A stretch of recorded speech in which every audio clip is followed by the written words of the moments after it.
Hello दोस्तों, आप सभी को हमारे प्रभु यीशु मसीह के नाम में जय मसीह की स्वागत करते हैं आज फिर से एक और नए वीडियो में। दोस्तों, आप में से बहुत से लोग सोचते होंगे कि परमेश्वर तू अच्छा नहीं है। मेरे पड़ोस में बहुत ऐसे लोग हैं जिनके पास धन है, दौलत है, अच्छा नौकरी है, नौकर है, चाकर है, सब कुछ है, लेकिन परमेश्वर तूने मेरा भाग्य कैसे लिखा कि मेरा नसीब ही मेरा साथ नहीं दे रहा है। मैं जब भी कोई काम करने की सोचता हूँ तो मुझे हमेशा असफलता ही मिलती है। पता नहीं तूने मेरा भाग्य कैसा लिखा है।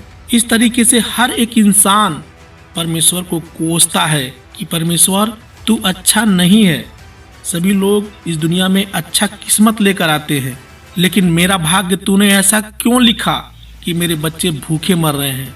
मेरे पास वो सब नहीं है जो सबके पास है। तो हे परमेश्वर, तू ऐसा क्यों करता है।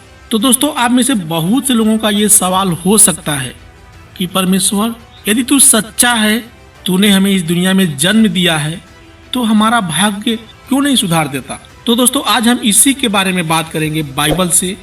आशा करता हूं कि वीडियो में लास्ट तक बने रहेंगे।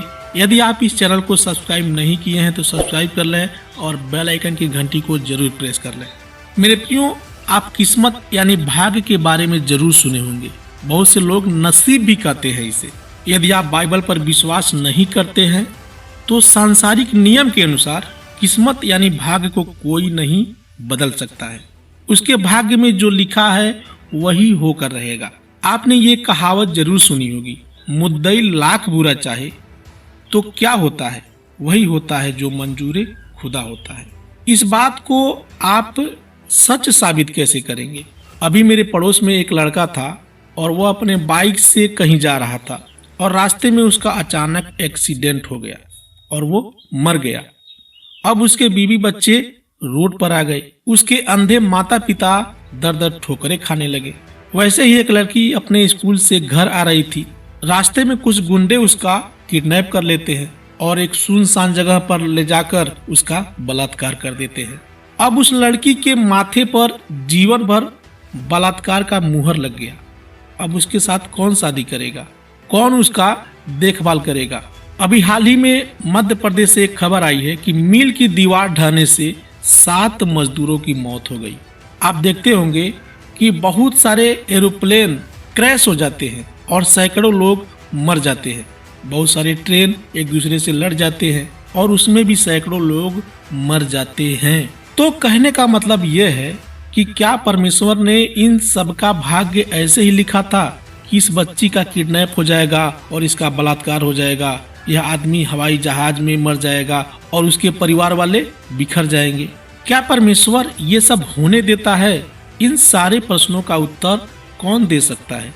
देखिए भाई साहब, यदि आप बाइबल नहीं पढ़ते हैं तो आप बहुत बड़ी भूल कर रहे हैं। इन सारे प्रश्नों का उत्तर बाइबल में ही छिपा हुआ है। बहुत से लोग ये भी कहते हैं कि इंसान अपना किस्मत खुद लिखता है, अपनी मेहनत के दम पर और अपने कर्म के दम पर। अब भैया, यदि मेहनत ही करना है तो किसी किसी के जीवन में बिना मेहनत किए ही सब कुछ क्यों मिल जाता है। ये बात है सोचने वाली।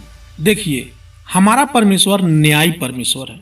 वह किसी को 2 आंखों से नहीं देखता है, ये मेरे लिए छोटा है और एक मेरे लिए बड़ा है। वह सबको एक नजरिए से देखता है।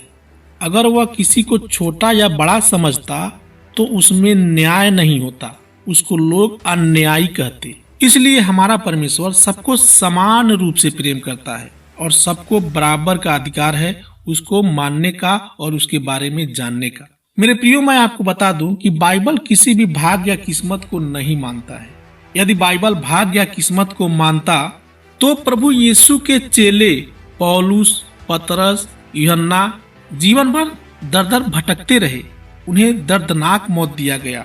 खुद यीशु, जो एक बढ़ई का काम करता था, एक गरीब के घर पैदा हुआ और परमेश्वर के बारे में पैदल चल चल के लोगों को बताया और क्रूस पर लटकाकर मार दिया गया। परमेश्वर यदि भाग्य या किस्मत को मानता तो उनके जीवन में जरा सा भी आंच नहीं आती। इसलिए बाइबल किसी भी भाग्य या किस्मत को नहीं मानता है। 2 कुरिन्थियों अध्याय 8 के 9 में पौलुस लिखते हैं, तुम हमारे प्रभु यीशु मसीह का अनुग्रह जानते हो कि वह धनी होकर भी तुम्हारे लिए कंगाल बन गया, ताकि उसके कंगाल हो जाने से तुम धनी हो जाओ। अब यहाँ परमेश्वर कौन से धन की बात कर रहा है? उस धन की जिसने अपना जीवन समर्पण करके परमेश्वर को पा लिया है, प्रभु यीशु मसीह को पा लिया है। वह सबसे बड़ा धनवान है, वह सबसे बड़ा भाग्यशाली भी है। कैसे? अभी हम आगे बात करेंगे। आप देखते होंगे कि इस दुनिया में बहुत बड़े बड़े लोग हैं, बड़े बड़े उद्योगपति, बड़े बड़े नेता, बड़े बड़े बिजनेसमैन, और आप ये भी देखते होंगे कि एक गरीब टूटी फूटी झोपड़ी में रह लेता है, वह चटाई पर ही भरपूर नींद की सुख लेता है। लेकिन एक अमीर इंसान आलीशान बिल्डिंग में एसी के कमरे में मखमल के गद्दे पर तो सोता है, लेकिन उसको नींद नहीं आती है। उसके जीवन में उलझन, बेचैनी और टेंशन बना होता है। वह नींद की गोलियां खा खा कर सोता है। लेकिन एक गरीब जहां भी रहता है वो शान से जीता है और शान से मरता है। भले ही वो गरीब है, लेकिन मन का अमीर है। मेरे प्रियो, मायने ये नहीं रखता कि कोई इंसान अमीर है कि गरीब है, वह कैसा खाना खाता है, कैसे कपड़ा पहनता है, उसका घर कैसा है, ये मायने नहीं रखता। उसके जीवन में परमेश्वर है कि नहीं, ये मायने रखता है। अब आइए अगले पॉइंट पे चलते हैं। मेरे प्रियो, अब आप ही बताइए, यदि सब कुछ किस्मत में ही है तो इंसान को मेहनत करने की क्या जरूरत है? उसका किस्मत तो वैसे ही अच्छा होने वाला है बिना मेहनत किए ही, तो वह अपने जीवन में क्यों दुख उठाएगा? मान लीजिए यदि किसी व्यक्ति का भाग्य बहुत अच्छा है, तब तो वह व्यभिचार, चोरी, हत्या सब कुछ कर सकता है।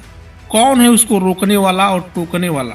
वह तो ऐसा ही सोचेगा कि मेरे भाग्य में सब कुछ अच्छा ही होने वाला है, तो ले लो दुनिया भर के जितने मजे हैं। देखिए, इंसान जो कुछ भी करता है वह खुद अपनी मर्जी से करता है, और कोई भी इंसान अमीर है, गरीब है, सुखी है, दुखी है, उसका जिम्मेदार वह केवल खुद है। वह परमेश्वर को दोषी नहीं ठहरा सकता कि परमेश्वर तूने मेरे जीवन में ऐसा क्यों होने दिया। परमेश्वर ने तो हमें अच्छे के लिए ही बनाया था, लेकिन हम ही खुद बुरे बन जाते हैं। रह गई बात अमीरी की, गरीबी की, अच्छे की, बुरे की, इंसान के जीवन में ऐसा क्यों होता है? ऐसा इसलिए होता है क्योंकि इंसान पापी है।